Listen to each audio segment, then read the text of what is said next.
Hello and welcome back to our daily English news right here on TMH Live with me, Delithna Dewalko. First, I would like to start by saying thank you for everybody that joined us and all the festivities and all the activities that we had lined up for you over the weekend for our third year TMH anniversary. I speak on behalf of myself, my team, and all of my supporters and all of our supporters here at TMH when we say thank you for all of the love that you guys showed us over the weekend. As we move on to our headlines for today, drone attack in Koram town of Tigray region has killed 12 civilians, including a 5-year-old child. WFP has warned that aid operations in Tigray region are about to grind to a complete halt.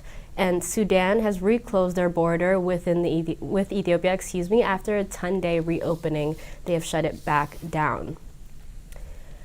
Moving on to our main news for the day, drone attacks in Koram town of Tigray region on Saturday kills at least 12 civilians, including a 5-year-old child. 23 other civilians were also extremely injured in the drone attack curated by the Ethiopian government on a market day that targeted civilians alone. The successive drone attacks and the airstrikes in various areas of Tigray region in recent days indicate that the Ethiopian government is pursuing while feigning support for a negotiated settlement. The U.S. says that Ethiopia's allies can help the country resolve its Tigray conflict by speaking in a common voice. According to the East African, a senior U.S. official made the remark in what could be an indirect jab at the Middle Eastern country supplying arms to the Ethiopian government. Last week, a senior administration's official in the Joe Biden government told a pool of journalists that Washington sees now the greatest opportunity for a ceasefire and dialogue, but warned such a move could be ruined by partners pulling in different directions. The official said that the U.S. encourages the parties to seize this window of opportunity, which won't be open forever, adding that the U.S. approach has been to try to align on the international actors with any influence over Ethiopia's leadership on both sides and around one objective, which is peace through dialogue between the two parties. The official refused to specify any countries, undermining the search for a peaceful solution by either taking sides or supplying weapons to the government, although he did single out Eritrea's country as playing an all-negative role in this conflict. Human rights groups have recently criticized Turkey and the UAE for providing logistical supplies to Addis Ababa, including Turkey's drones. Canadian Prime Minister urges the Ethiopian government to ensure unhindered humanitarian access while still protecting the civilians. During a phone conversation with Prime Minister Abiy Ahmed, Prime Minister Justin Trudeau uncovered and underscored the importance of ensuring unhindered access to humanitarian aid. He also expressed the concern over the impact of airstrikes on its civilians. Abiy Ahmed wrote on his official Twitter account about his phone conversation with Prime Minister Trudeau, omitting these key details and broadly brushing it and saying that his talks centered on current national as well as regional matters.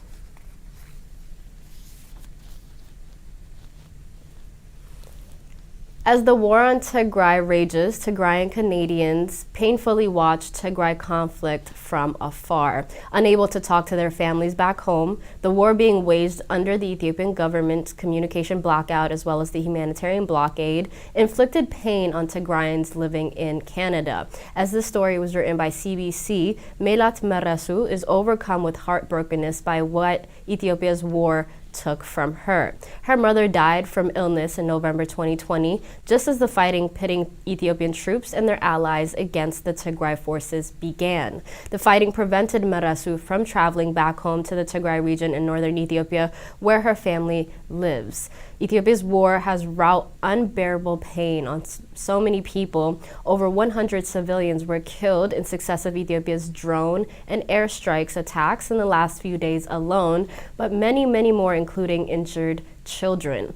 With complete blockade enforced, hospitals are unable to treat their victims of war or those suffering from underlying illnesses due to a famine made by man. The blockade has also left hundreds and thousands of facing starvation. The World Health Organization blames Ethiopia's government for all of these. Melat Merasu was also taken by CBC in conversation with their journalists. Let's listen to that.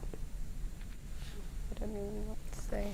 Melat Merasu is overcome, heartbroken by what Ethiopia's war took from her. Yeah, I couldn't say goodbye to my mom. Her mother died from illness in November 2020, just as the fighting between government troops and Tigrayan rebel forces began. The violence prevented Merasu from traveling to the northern Tigray region where her family lives. I can't even see her or catch her last words or say goodbye. Ethiopia's war has wrought unbearable pain. Dozens in Tigray were killed in a purported government airstrike earlier this month. Dozens more, including children, injured. This hospital struggling to treat them with aid to the region cut off. The blockade has also left hundreds of thousands facing starvation. The World Health Organization blaming Ethiopian Prime Minister Abiy Ahmed. A government is denying its own people for more than a year food and medicine and the rest to survive. In 2019, Abiy won the Nobel Peace Prize for resolving a years-long conflict with neighboring Eritrea. But 2 years later, he's gone to the front lines of this internal fight. The Nobel Committee that once lauded him now pleading with Abiy to end the bloodshed after his promises to destroy the enemy. Tigrayan forces, too, have been accused of atrocities like targeting civilians and taking thousands of prisoners. Both sides have been accused of using rape as a weapon. Peace for Ethiopia! Supporters of Abiy have rallied across Canada and around the world, blaming the war on Tigrayan aggression. Abiy Ahmed is a prime minister. We trust in him. We believe in him. There are signs the conflict fueled by a deeply rooted power struggle could be softening, but there are no plans yet for talks as Ethiopia's ethnic divides only deepen. I'm now guarding my city with a stick, this pro-government volunteer says, but if required, they'll give me a weapon. I feel devastated. Making it worse, Merasu can't reach her family still in Tigray with communications cut. You can't even talk to them. So imagine that you for a whole year you can't even talk to your family. And she doesn't know when she'll be able to again. Ellen Morrow, CBC News, Toronto. The Nobel Committee that has come under fire for prematurely awarding the Prime Minister Abiy Ahmed with his Nobel Peace Prize is now pleading with the same Prime Minister to end the fighting that is currently causing untold suffering on its civilians. Merasu can't reach her family back home in Tigray with telecommunications still blocked out, and she doesn't know when she'll be able to speak to them again.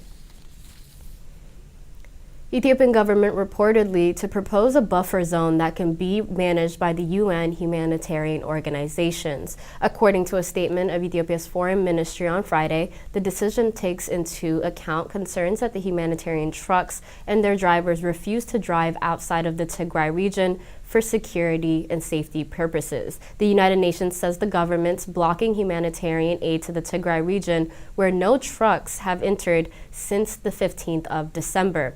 More than 90% of the population in Tigray is currently in extreme need and dire need of food aid, and doctors told Reuters last week that many, including malnourished children, were dying because entry of food and lack of food and medicine was not allowed into the region.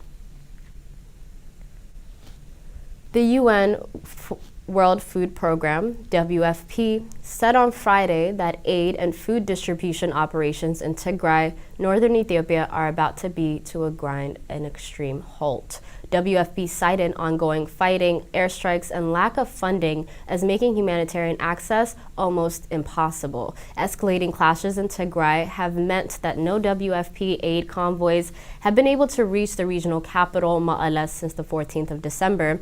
More worrying still, stocks of nutritionally fortified food to treat malnourished women and children have also been exhausted, and the last WFP cereals, pulses, and oil will be distributed this week. WFP spokesperson Thomson Fury in Geneva said her staff on the ground told her that the warehouses are completely empty. In my experience, she says that it's a very dire sign that it's almost never happens. Michael Dunford, WFP's regional director for Eastern Africa, underlined the need for immediate guarantees from all the parties to the conflict for safe and secure humanitarian corridors via all the routes across northern Ethiopia. We're now having to choose who goes hungry to prevent another from starving, he stated. Dunford said that the agency has only reached 20% of those it wanted to in the latest distribution around in Tigray. We're on the edge of dire humanitarian disaster, he warned. The development follows numerous airstrikes in the Tigray region since the year began, which the UN Rights Office, the OHCHR, said has killed at least 108 civilians since the year began alone and injured 75 others, allegedly the result of all Ethiopian Air Force operations. Targets have included camps for displaced people and refugees, a training college, and a private minibus traveling from Aided to Aksum City, close to the Eritrean border.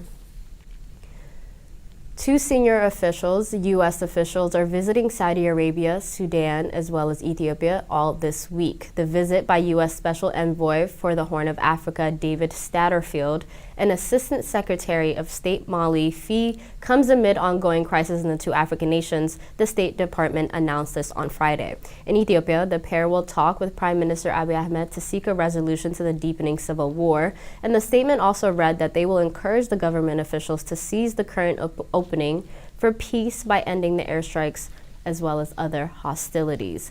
They will also ask for establishment of ceasefire, the release of political prisoners, and the restoration of humanitarian access. Satterfield, the former U.S. ambassador to Turkey, was appointed to replace Jeffrey Feltman as special envoy to the Horn of Africa on the 6th of January. Getting grips with Ethiopia's ethnic and political violence is said to be vital for stability. A recent Institute for Security Studies reports that analyzed drivers for Ethiopia's violent conflicts, emphasizing the clashes that occurred between the October 2019 as well as 2020. The report identified the root causes of the political crisis and conflicts that have scuppered Ethiopia's political transition. According to ISS, the contested interpretation of issues as fundamental as the country's political history and constitution has been at the heart of Ethiopia's troubled transition. These have set off inter-elite rival and competition over state power and resources, as ISS noted. And the report, however, said Ethiopia's troubles go back even further, adding the contradictory readings about the country's past have divided political elites, resulting in the pan-Ethiopianism as two competing modes of identity.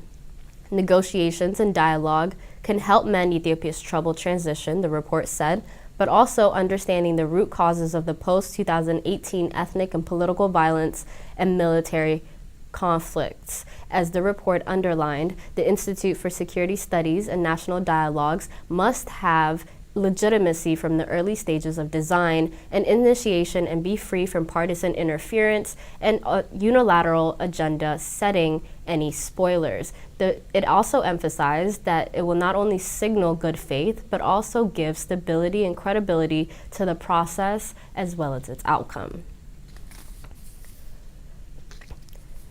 Sudan closed their borders once again with Ethiopia, at crossing point with Ethiopia after 10 days after the resumption of the cross-border movement in peoples and goods. On the 10th of January, the military-controlled Sovereign Council decided to allow Ethiopia's gas trucks to cross the border, saying the humanitarian decision was taken at the request of the Sudanese Ministry of Energy and Petroleum. Border security sources told Sudan Tribune that decisions to close Metema Galabat crossing was taken by the Sudanese Army Commander-in-Chief, who is also the head of the Sovereign Council. He spoke to the media and said, "We've been instructed to only allow gas trucks to cross the border without any other goods." In July 2021, Sudan closed the border after the murder of a Sudanese military official by the Ethiopian militiamen after his kidnapping from the crossing point. Sudanese authorities deemed that the Ethiopian government sides arrests and the kidnappers bring them to justice as soon as possible. However, border trade between the two countries resumed after a meeting of security officials from both sides a couple days ago before suspending it again on military orders. Relations between the two countries are extremely strained after the eruption of the Fashaga border dispute by the end of 2020, when the Sudanese army cleared the border, an area from Ethiopian farmers as well as their militia men. That concludes our news for today. Thank you so much for tuning in. We'll have some more for you tomorrow. Goodbye.